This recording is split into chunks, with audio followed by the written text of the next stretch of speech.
This is ABTV, Animal Bites Television. This is an absolutely gorgeous animal that you don't see too often. Dumeril's boas happen to be relatively common overall, but this is actually a close cousin to it called a Malagasy ground boa or the Madagascan ground boa. Now the Dumerils are Acrantophis dumerili. These guys happen to be Acrantophis madagascariensis. And I'm at a pretty cool booth right now. This happens to be Psychotic Exotics, owned by Kerry King from the band Slayer, and he's working with some really cool stuff. Now these Malagasy ground boas can get about 10 feet long, and believe it or not, when they're born, they're not much smaller than this, and they have live babies. The Dumeril's boas will have sometimes up to 18 or 20 babies, whereas the ground boas are born really large, and they only have about 4 to 8 babies because of the size of them. And these guys are extremely rare and extremely beautiful. I'm here in Anaheim, California at the NARBC show, and this week I'm going to show you some cool stuff and have a couple special guests. It's just amazing. Oh my God, she's massively heavy. My name is Brian Barczyk. I'm no zoologist, just a guy with a passion for animals. And that passion often takes me on animal adventures around the world. I'm in Anaheim, California at the NARBC Reptile show with some special guests, Bria and Chrissy. You're watching Snake Bites. Oh my God. Take a look at this incredible carpet python. Now this is a really special animal because there's a carpet python called a zebra carpet python, which is a codominant mutation. The reason it's called a zebra is it's really banded, but what's really cool is when you breed the zebras together, you get a super zebra just like this guy here, which is completely patternless. Now this one has one other mutation in it as well, which is called jaguar, which is another codominant mutation. So this is the super form of zebra and a jaguar carpet, and I tell you what, that is one gorgeous, gorgeous animal. Now carpet pythons have something that I've always been really passionate about, but every now and then you walk by a table and something just catches your eye and you go, holy cow, is that thing incredible? And this is certainly it. This is a caramel zebra Brettles jaguar, so that's a lot of mutations. So you basically have the zebra codominant, the jaguar codominant, then the caramel, which is recessive, and then of course the Brettles is a really rusty, beautiful color, which is a subspecies of the variegata. Now that's one beautiful animal. When you combine those four things, you get an animal that is an absolute stunner. One of the coolest things about being at reptile shows like the NARBC is just kind of hanging out, not only with cool animals, but really cool people. Of course, this is a croc monitor named Max, Megan Kelly, who's been on our show before and is kind of an internet celebrity of herself. And of course, the man that's really behind our fight for keeping the rights of reptiles, and that would be Phil Goss, the president of USARK. USARK is obviously a political advocacy group, but at the same time, you're out there trying to educate people, you know, because most of these laws are really based in uneducated, you know, politicians, really, right? So when you're here, what you know, is your goal just to not only get people excited about USARK, but about reptiles and learn about them? Yeah, definitely. We definitely promote only responsible ownership. So one of the things we started doing is, off the set here, we've got another Nile monitor, a big Burmese Python, a reticulated python, to show people that it's not a good idea to buy these snakes as little unless you know how big the animals are actually going to get. That's extremely important. Proper enclosures for the animals and all that kind of stuff. I mean, it's really about responsible ownership that's going to protect the industry. So guys, I'm super excited. I told you earlier that we had a couple special guests, and here they are, Bria and Chrissy. These guys are awesome. I've just met them this weekend, but it feels like I've known them forever. They're super, super cool. And first off, I want to say, tell my viewers a little bit about your channel just so that they can find your awesomeness, and then let's talk about some animals. So we are Bria and Chrissy, the singing lesbian duo from YouTube. And we make comedy, music, satire, and we vlog our daily life as being a normal lesbian couple, and we travel and we get to hang out with animals, and it's the best thing ever. We love animals a lot. And we are super excited to get to meet you and talk more about animals, because that's like right up our element. I know, it's so cool. So first off, you seem to know more about these tortoises than I do. So you tell me what's up with these tortoises. So these are African spurred tortoises. This is Ralph, and this is Pete. Third largest tortoise species in the world, which is really awesome. You guys make my job so easy. I'm just going to hang out and go. This is good. So tell me, are you guys enjoying the show? What do you think about my world? I mean, you guys are always in your world, and now you've come to my world. Tell me what you think. Yeah, it's always awesome to go into other people's like element and see how they, interact with people and their fans and their animals, and it's super endearing. Like, by the way, he's so good with you guys. Like, he's so good with He people. adores all of you so much, which we love to see because a lot of creators, you don't see that. And it's how we feel about our audience, and it's just amazing to be here. It's like a dream come true. I always idolize Steve Irwin, so getting to be here with the African spurred tortoise, here with Brian, who knows Bob Irwin, Steve's dead. That's a real dream come true. I know, seriously, she's like touching you. She's like, oh, you've touched Bob. No way! Like 6 degrees. All right, guys, I'm just going to leave. You guys, I want to just let these guys take over the show because it's far more entertaining than anything I've ever done. So what do you guys think? You want to walk around just see some cool animals? Please. Go check this stuff out. See you guys later, guys. Bye. Do like an arm workout with him. Bye, Pete. So check this out. This is actually a Musarana rat snake. You don't see these around hardly ever. These are super, super cool. And there's actually some pied ones as well that have like white blotching on it. Man, that is a cool snake. And this is basically, they'll get a little bit larger than this, but that's about it. But wow. So this is a smaller rat snake. Yeah, I mean it's not a huge. Nice one. firm grip. Look at you. Been working out. Now, aren't Musaranas technically rear-fanged or no? They are. Yeah. So Really likes you. What fangs? Rear. So these guys are technically Fangs are in the rear-fanged back of his venomous mouth. snakes. So these guys actually do have a mild venom, okay? They're not like a front fang, a lapid, where it's going to really mess you up. But if you do get bit by something like this and it really gets into venom-wise, it'll make you a little bit nauseous, I'm gonna some put it swelling. down. Cool. So how do you feel about that? I would love love you. for this to not be on my arm anymore. I think we're making strides here with your level of comfort. You do. I was trying to be really comfortable and confident, and then I love you. where do we get the spider out? What do we get the spider out for? No, I think it's cool. I'm really proud of you. Oh yeah, affordable. So yeah, literally, the good news is that these guys don't typically bite. And even if they do bite, you can see how tame it is. Even if they do bite, they really have to chew on you to get any kind of venom because they don't have a real developed fangs to deliver the venom, right?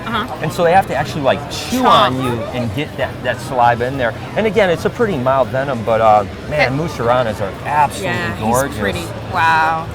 All right, guys. Oh my God. So you guys know that one of my big fears in life are spiders. And of All course, right, should you go first? oh my gosh, I don't know. I Tickle its belly. Hi, Tickle. You do it first. You do it first. Hi, little baby. Does it run fast? This one fast? No. Because see, Okay. Let me turn this way, babe. Hi, little baby. Can't even feel it.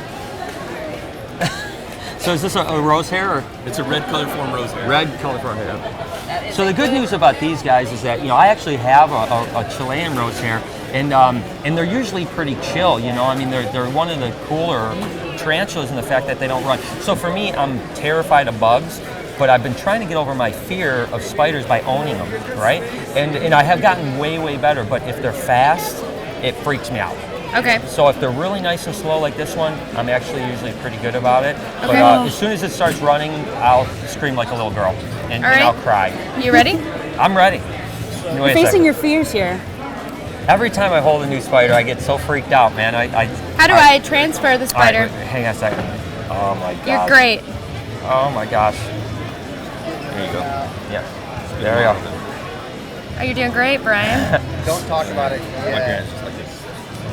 You know that. Okay, Brian. All right, so there it is. I always have to man up a little bit when I'm on camera because, to be honest with you, when I'm off camera, He's shaking. typically You're shaking. I do shake. You guys can't see, but his hand is shaking right now. Yeah, the thing is that I love all animals a lot. And I actually find the beauty in spiders. I really do. I think that they're amazingly beautiful animals. But I can't tell what they're thinking. And I'm always thinking they're going to try to bite me. That's like my thoughts in my head. And I know that's a horrible thing, and it's an irrational fear. And I'm always trying to teach people about not fearing snakes. So that's why I'm trying to I'm trying to get over my fear of spiders, is because it's an irrational fear. So what we have here is a Burmese Python. This is named Bernice. And of course, Burmese pythons are one of the biggest, heaviest bodied snakes in the world, about number 3 or number 4 behind reticulated pythons, Anaconda. anacondas, African rock pythons.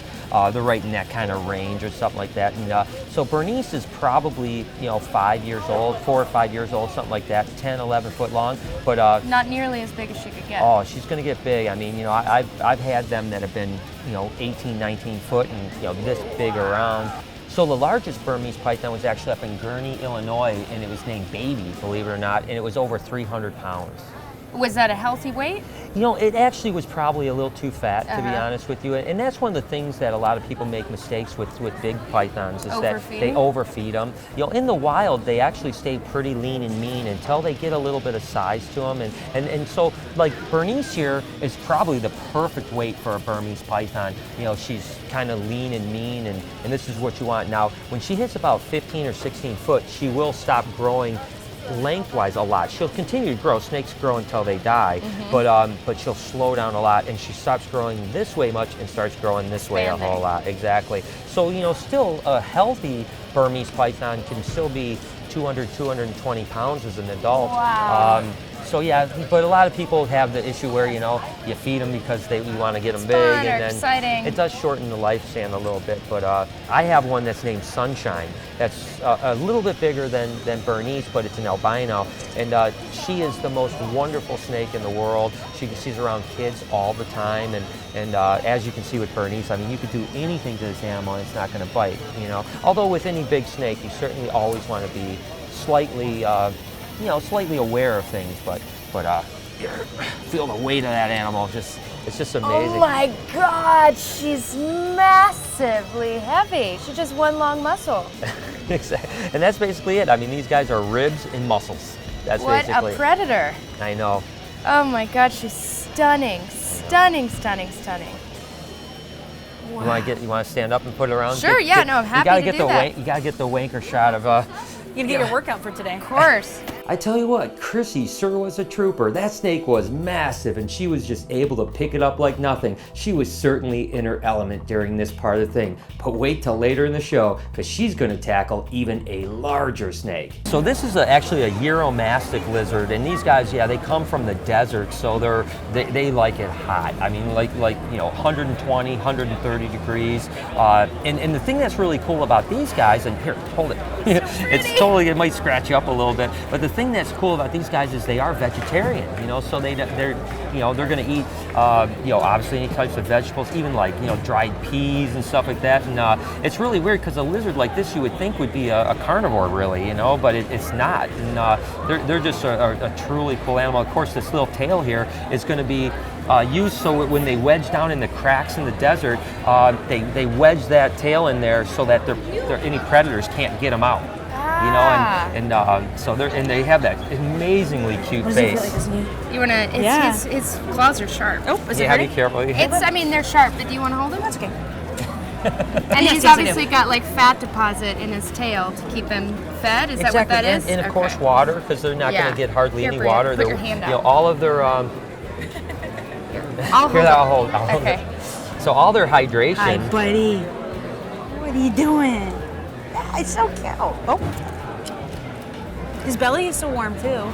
I know. They love the basket. How old is he? He's about 6. Yeah. He's just about the cutest thing. Look, it's true. Right back to you. My name is Mr. Crowley. Mr. Crowley. I come and give you kisses. Now that's cool.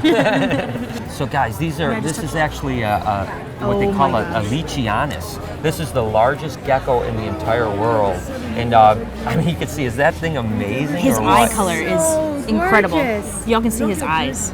I know, just look at those beautiful eyes, and obviously extremely nocturnal animals. God. And you can see, What is that? you can see that in the wild in New Caledonia. These guys are going to just look like moss on trees, and that's basically what it is. Is they sit up on trees and they just blend right in. And what's really cool about these guys is that they'll eat like baby food, basically, right?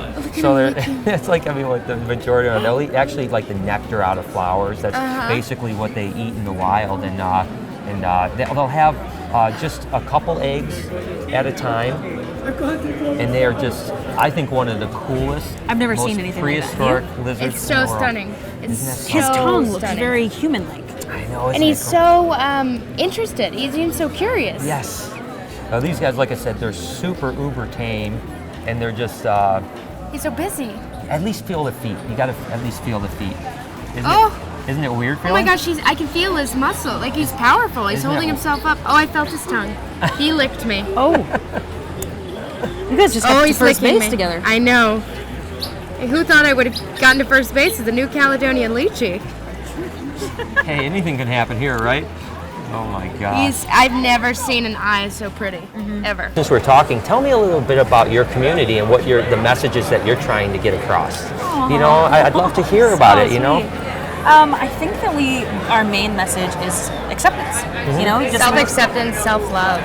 which is everybody's trying to do. Everybody just wants to feel accepted and loved for who they are, and that's pretty much what we just try to teach our audience. So many of our viewers are coming from communities or families of experiencing severe bullying or not being accepted by their family, and so we try to provide an outlet of happiness, you know, where they can feel as if they're accepted and loved and just have an escape from whatever their day-to-day life struggle is that they're going through.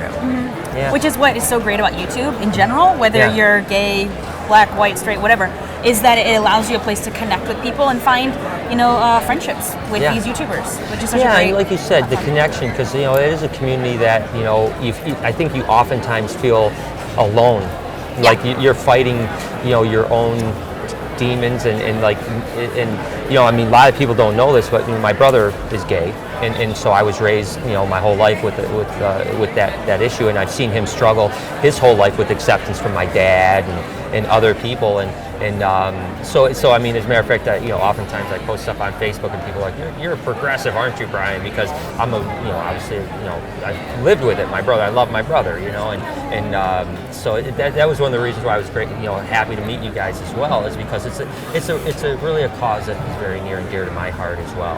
And like I was saying, I think that our community, although it's very different, is fighting the same battles of being kind of an outskirt, like people don't accept us as much, and like you said, it's preaching love, and we wouldn't love people that love animals, but yet we get persecuted. You don't love the right animals. Yeah, So bizarre. right? Speaking of that, let's go find some animals. We spent the day just walking around, pretty much just looking at every booth and just adoring the animals. It's just amazing to see someone like Chrissy and Bria with such passion for animals, and it was really cool for them to see how our world was. Each time we picked up an animal, it seemed like their amazement continued to grow. What an awesome time to show them how cool the animals that I work with every day are. So Chrissy, this is you got good aerobic workout? Of course. Okay, because you're going to need it. Of course. Because that's the thing that's beautiful about reticulated pythons. They love to run. Is she And, pretty chill? Super chill. You Okay. will not have any concern about it doing anything but loving you. Awesome. But they love to run. A loving, longest snake in the world. So this is a tiger titanium, which is just a beautiful, beautiful It's animal. actually the first tiger titanium ever born in the world. Wow. So just get in here and grab it. And Oh boy. Come on, girl. It's like wrestling. don't be shy. Okay. She will not do anything. She's super, super good. And you can just keep it all. So now that is one cool snake. Here she goes. Now how awesome is that? Right? So awesome. Is that thing cool or what? And you figure you're just holding like 20%. Not even a big piece of her. Oh my God. Oh my. How cool is that? Oh God. Jay from Prehistoric Pets always has some amazing snakes, so there's no doubt with taking Bria and Chrissy over to his booth to see some of these amazing animals, we're going to have a good time. And just to put it into perspective, this is about 250 pounds of pure muscle. So when you have a girl like Chrissy that probably barely weighs 100 pounds, her picking up an animal that's 2.5 times her weight is pretty impressive. And I tell you what, I tried to lift this very snake the night before and I could barely do it. So I was so impressed with her energy and her ability to handle it, and you could tell she was having the time of her life. So this is actually what they call a sulfur monitor, Okay. and this guy's name is Bumblebee, as you can kind of imagine because of that beautiful color. Wow. And, Is this a natural occurring color? so originally they thought that maybe there was a locality that had this sulfur look, but Jay actually proved it out to be a recessive mutation. Wow. So, A lot of criticism from everybody too. yeah, They so call me everything. yeah, so he was the first person to actually produce this, but it is a water monitor, like you said, it's the second largest lizard in the world. Next to the Komodo. Next to the Komodo dragon, and they're extremely high intelligent animals. I mean, these guys are unbelievable when it comes to they can problem solve, they can fix. I mean, they're amazingly incredible animals, and as you can see, they're also, the water monitors are known for being extremely docile. Okay. You know, and certainly, as a matter of fact, some people will call them urban dinosaurs because you can actually keep them as pets. And but Bumblebee here is about adult size. I mean, they can get a little bit larger than this, but not too terribly much. And what's interesting is there's actually the Disney show iCarly. Actually, Bumblebee's relative is Mrs. Kipling. His dad. Yeah, exactly. And so this, come on, buddy. Bumblebee, get over here. But just look at that tongue, huh? What a cool guy. I mean, is that thing cool or what? So you would, in your talk, you said that you think you don't know if crocodiles have a sense of intelligence. You would like to think that they do, but would you say that these animals are more intelligent? There is no doubt that water monitors are more intelligent than crocodilians, just from the standpoint. Have a personality? They have a personality. They get to know people too. So like literally some water monitors, as soon as you walk in the room, they'll come up and they'll look at you and they know it's you, and someone else can walk in and they'll completely ignore or they'll go hide. So this animal, of course, has been around people for a long, long time, so it kind of is used to everybody. But if you were to have a water monitor, it might attach just to you. I think this is one of the coolest lizards on the planet as far as just being like a little pet dinosaur. This is so cool. I mean, I love that tongue. It's just so amazing. And did you feel it? Let it hug you. It's just so cool. Oh my God. Isn't it weird? It's like a strong... so cool. Second largest lizard in the world. Oh my God. This breed? Yeah. Sulfur water monitor. Yeah, it's a sulfur water monitor. So it's actually a water monitor. It's just a color mutation of a water monitor that gives it that really beautiful yellow color. Well, guys, thank you so much for coming into my world for the day. It's been an absolute pleasure to show you around. It was great to see your face light up every time we saw an animal, and you were just a trooper hanging in there, and you did great things. So this has just been a great day for We me. had the best time getting to see your world and getting to meet so many cool new friends. We have new friends. This is absolutely my dream. You're doing my dream job. It's what I've been into my whole life. And if you're coming over from our channel, make sure to subscribe because he creates great videos and he's also an amazing person. Thank you so much. And you guys, I want to know, how do we find you? You know, how do my followers find you guys? Well, check us out on our vlog channel, youtube.com/OurLesbianLove, or Bria and Chrissy, and we're Bria and Chrissy everywhere else. That's right, because they're all over Facebook and Twitter and Instagram, and they're awesome. They've got a great message, so please, please, please support them. And as always, I was Facebooking and tweeting my way through it. So make sure to follow me over at SnakeBytesTV or on Instagram at SnakeBytes.tv. Until next week, you've been watching Snake Bites. Hi, I'm Peter Birch, an Aussie bloke who loves wildlife. My respect for nature started when I was a young boy in rural New South Wales. Since then, it's exploded into an obsession. New episodes every Thursday, only on Animal Bites TV.